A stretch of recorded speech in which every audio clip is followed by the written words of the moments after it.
Hello, this is Matt on the Moon Lambo channel. XRP is oversold. I'm seeing this message from many analysts in the crypto space. This after, of course, as you all know at this point, a little over a week ago, we got word from Judge Annalisa Torres in the SEC v. Ripple case. XRP, of course, ruled to not be a security. That is the law of the land. XRP sent running in a matter of hours from whatever the upper 40-cent region to somewhere in the neighborhood of about 90 cents. Massive run up, nearly doubling price in a matter of hours. Not surprising in hindsight that people have taken profit, and I know that some people are feeling down that that has happened, but I'm going to add some perspective there, and I'm going to give you reason to be very, very optimistic, because as I've been noting a fair bit recently, and it's certainly the case, it's provably the case, a crypto asset class moves in tandem with stocks. It just does. I'm going to share with you a chart in this video, and if you have your human eyeballs available to look at the chart I'm going to show, you can see the correlation. You don't need to be a chart wizard. You can be a regular person just like me, who is not a financial guru. If you have a human set of eyeballs, or even just one,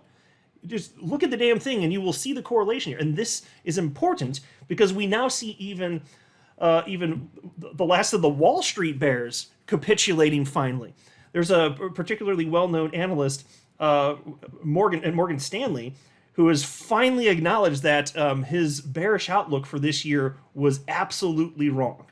All the bears be capitulating. Doesn't mean that things go up in a straight line, but that's the reality that we live in. And again, with everything moving in tandem, like, what do you think happens next? Because my stance is, now that we know for sure, crypto moves in tandem with stocks. Unless you believe that the United States economy is going to cease to exist, I'm not worried. Even if there were a recession and there was some, and recessions don't typically last that long. I can't remember historically what the numbers, it might have been like 12 to 14 months. It's pretty short, whatever it is. So even if there were a recession, that happens, it's typically a blip on the radar and then back upward.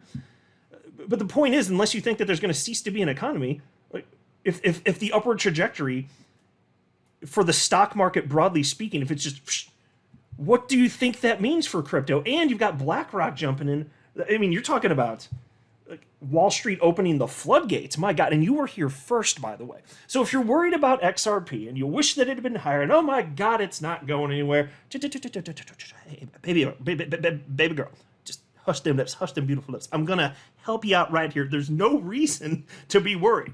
But before going any further, I do want to be clear. I do not have a financial background of any kind. I am not offering financial advice, and you definitely should not buy or sell anything because of anything I say or write. I'm just an enthusiast who enjoys making YouTube videos about crypto-related topics, but just as a hobby and just for fun. And by the way, I did want to mention this. This is one of the articles I read yesterday. I did not cover it in a video yesterday, but I read it yesterday. It's from Cointelegraph. It's their annual analyst, Yashua Gola, wrote this, and it's titled, "Why is XRP price down today?" Now, I don't want to read it, but there was one thing in this that stood out to me. And he just noted that the reason that XRP was moving down so much was that XRP was actually overbought. And so these are concepts that you see again and again. They can flip back and forth fairly quickly at times. And that's a fair enough assessment, actually, is we saw in a matter of hours, again, the price of an asset, in this case XRP, nearly doubling in a matter of hours. Okay. And then we saw it go back down, it corrected, people were taking profits, so it was overbought. And the price was higher than a rational market perhaps would have priced it for that particular time, because it happens so fast. And you see this in crypto all the time. And you can see it, of course, in traditional finance as well, of course. This is not a unique concept of crypto. But his perspective is that it was overbought. But then, obviously, we've seen the price come on crashing down relative to where it was. But so now it's oversold. And I even saw a video from a blockchain backer, and you should check out his most recent analysis. But one of the things that he even stated is that it looks like XRP was actually oversold, which means that now the market is pricing XRP at a level that's below what perhaps a reasonable or rational market would otherwise price it. And so think about this.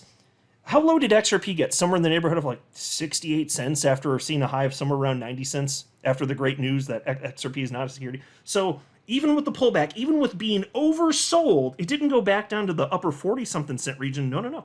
It has not done that to this point. And most analysts that I'm following don't even think that's a reasonable possibility outside of a black swan event causing something like that. So we have oversold conditions. People selling, panic selling, a lot of people, and it only pushed it down to about 68 cents.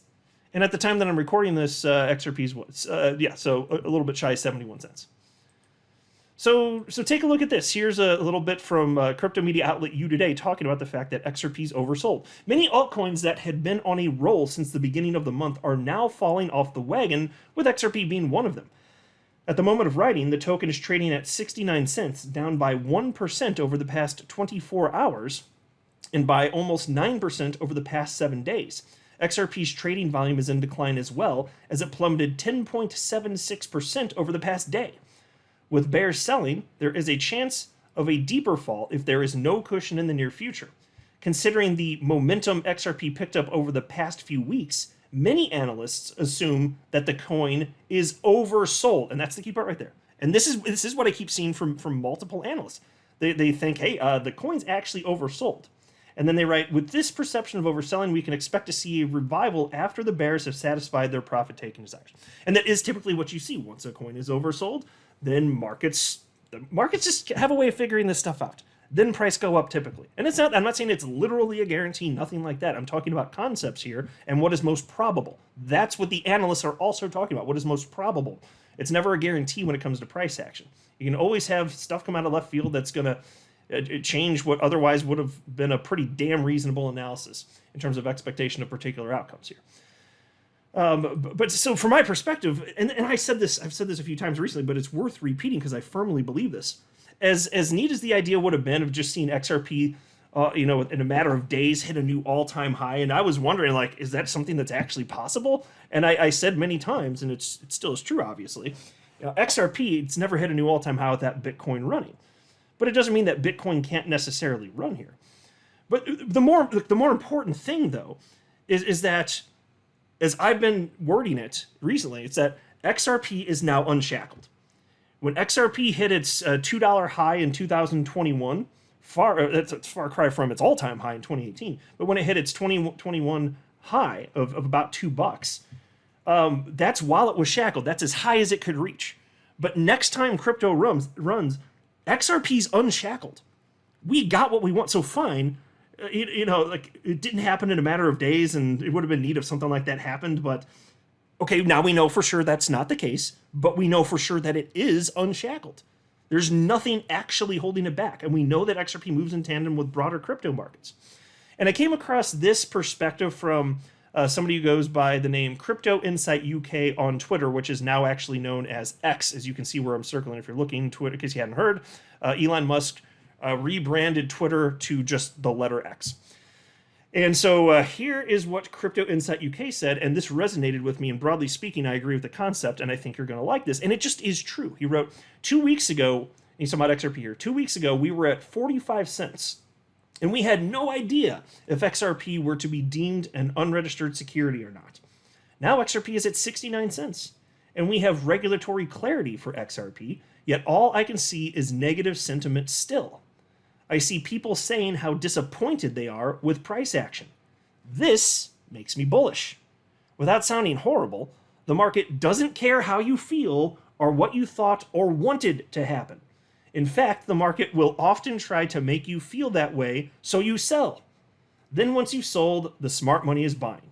When I see negative sentiment, I get excited. Whether a move comes today, tomorrow, next week, next month, or next year, I'm ready. I'm enjoying the fear as I know what comes next. Now, that really resonated with me, which is why I wanted to share that with you. Actually, no, I need to follow this guy right here. He's already followed me anyway. It really is. It's a game of psychology here. And look, I'm telling you outright, I do not know what's going to happen with the price of XRP. I've always acknowledged I don't know. But I have certain beliefs which I think are pretty reasonable, and it impacts how I treat my investments, including my holding of XRP. I understand that markets are cyclical. I understand that there's euphoria, and then there's just depressing bear markets. But I also understand that the overall trend, if you look at the stock market, has been up for over 100 years, despite massive pullbacks and serious times of depression and uncertainty and tumult at times. But you can look back over 100 years worth of data, and it still trends up. And we now have data for crypto going back to 2009. And despite massive, soul-breaking pullbacks, the trend has always been up. and understanding that, again, crypto moves in tandem with the stock market, and seeing what's been happening with stocks, and Bitcoin has mostly been responding in kind this year. Well, what do you think is going to happen here? And to bring the point home, for those of you that can look, take a look. This is the chart that I was citing at the outset of the video that I want to share with you. This comes from the Bitcoin Archive X account. It's going to take some time getting used to. I'm gonna slip up and call it Twitter a bunch of times. I don't really care that much. I'm just noting that. So this is from the Bitcoin Archive X account because it's a letter now. Yay! And he tweeted out, and this is a Bitcoin USD price chart. The last time the S&P 500 was up this high, Bitcoin was $59,000. So look, there's a reason I wanted to share this. There's one chart overlaid on top of the other. So like I said, this is a Bitcoin USD chart. So all those little, green and red candles, that's the price of Bitcoin in United States dollars. Overlaid is the orange graph. That is the S&P 500. That's the S&P 500. And for the same time period. And so you can see, if you have human eyeballs, that there is a strong correlation. We don't need to crunch numbers to know that.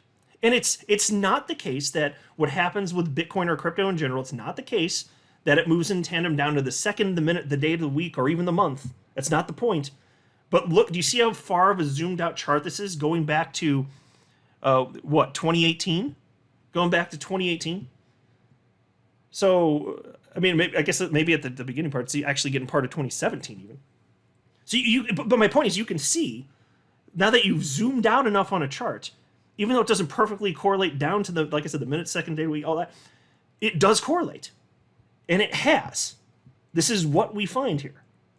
You don't need to be some sort of financial guru to understand this. I'm not. I'm just a dude on the internet with a silly-ass channel named Moon Lambo. I mean, you don't even know if I'm wearing pants, man. You do not know my current pants situation. It doesn't matter. But my point is, you don't have to wear pants. You can choose to wear pants. That's nice. That's real nice. But my point is, regardless of your pants situation, I'm telling you, you don't need to be some sort of genius to see these concepts. The everyday person can understand basic stuff like this. And so while this is not some sort of advanced concept, most people don't know this. It really is correlating like this. And so what you're seeing is crypto in general being treated as a risk-on asset, just like it's treated the same way with stocks. So what do you think is going to happen here? So fine, we've been talking recently, and the blockchain backer pointed this out. Things look great for XRP, all the metrics you would consider prior to seeing a massive XRP run. He's articulated his rationale for that. I find it compelling. And then, you can see what's been happening recently. Despite it recently, there has been a little bit of pullback. But generally speaking, if you look at the Dow Jones, the S&P 500 for the calendar year, looking pretty damn good, which a lot of people didn't expect. But you've had Bitcoin, although pretty good 2023, right? Recently kind of lagging behind if you're looking at the correlation between Bitcoin and the S&P 500, which is why this person is pointing out on this X account that the last time the S&P 500 was at this level, last time the S&P 500 was at this level, Bitcoin was $59,000. So Bitcoin's got some catching up to do.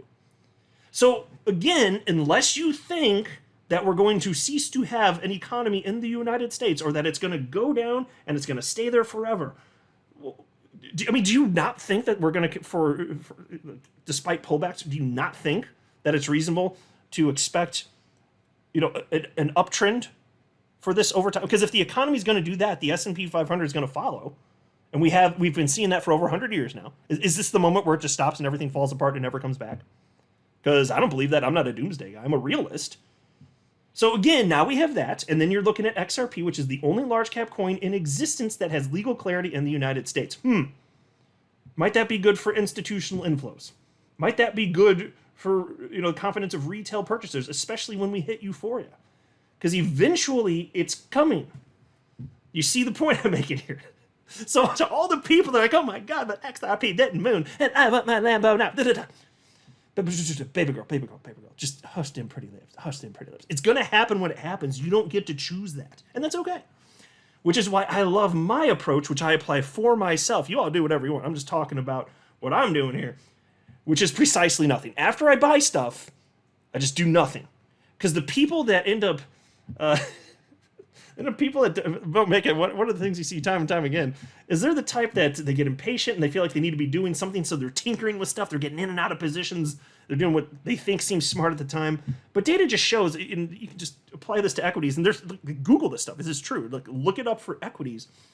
Like, the people that don't do anything and they just like say they're just buying index funds or whatever, they make money, and the people getting in and out of positions are the ones that don't make money. So which one are you? You know, do whatever you want. I'm just sharing thoughts with you. I'm not telling you to buy or not buy anything. You do whatever you want. But do you think it makes sense to be getting in and out of positions and timing markets and this and that? Because I sure as hell don't. So I just don't do anything. I've never cashed out into United States dollars because I have not yet been sufficiently enticed to do so, even though it is true that my net worth is a lot higher than it would have been had I not jumped into crypto. That's for damn sure. So take a look at this. I'm going to share with you part of this article is from Bloomberg, and I came across it thanks to TXMC. He shared this tweet on X. Gonna take some getting used to. He shared it on X, and he's an analyst formerly with Glassnode, if memory serves, which does on-chain analytics. I'm a big fan of Glassnode. And so he simply shared this Bloomberg article and wrote, "One of the biggest bears on the street finally capitulates." That's right. One of the biggest bears on Wall Street finally capitulates. And then you have this headline from Bloomberg. We were wrong. Morgan Stanley's Wilson offers stocks mea culpa. Last year's plunge in the S&P 500 made uber bear Mike Wilson the most celebrated stock forecaster on Wall Street. It's a role he has failed to reprise in 2023.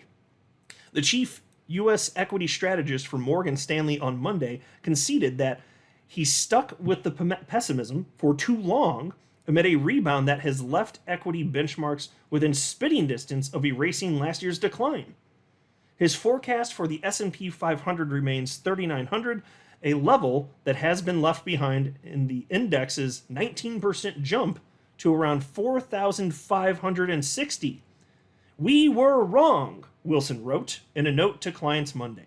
And he said, quote, 2023 has been a story of higher valuations than we expected amid falling inflation and cost cutting, end quote. So there you go. One of the biggest bears on Wall Street finally says, nope, got it wrong. And that's fine. That's an intellectually honest person. So this isn't to throw it in the guy's face or anything like that. Analysts are going to get stuff right. Sometimes they're going to get stuff wrong. I'm just pointing out that even the biggest bears have finally capitulated. Where are you at? So when I see XRP doing what it's doing, and it's a little shy of 71 cents at the time that I'm recording this latest hot jam, I'm like, okay, I'm just going to continue to be patient because the people that are patient are the people that make it. That's what I believe anyway. So I'm just going to continue to do precisely nothing. But I enjoy being here in the community. I enjoy tracking all this stuff. It's fun. And what makes it really fun, in addition to obviously the incredible community and the camaraderie and all the conversations and stuff, just having skin in the game. That makes it exciting. Especially, for me anyway, it's like having skin in the game and then just having what I think is very deserved confidence. Having done my homework, having been incredibly patient, a firm belief that the crypto asset class is going to get bigger and bigger. I continue to feel validated as now we see BlackRock's jumping in a more intense fashion than ever before. They're probably going to get the first Bitcoin spot ETF, and what that's going to mean big picture for crypto, the inflows on an institutional and retail level, my God. And you were here first, folks. So again, I'm just telling you, if you're sad about XRP, why? Stop it. Stop it. I don't know what's going to happen with price action. I'm not saying that it can't go down further. I'm not saying that something couldn't come out of left field and maybe it does go back to the upper 40-cent region. But whatever it is, unless you're talking about a bug in the code finally discovered after a decade that just destroys it, outside of something like that, I'm not worried. I'm really not worried. I've been here for all the ups and downs for almost 6 years, and I've never sold a single XRP. I'm just holding. Because that's how you win. That's what I believe anyway. You do whatever you want. And I could be wrong, but I firmly believe this. I'm not a financial advisor. You should not buy or sell anything because of anything I say or write. That would be a very, very, very bad idea. Until next time, to the moon, Lambo.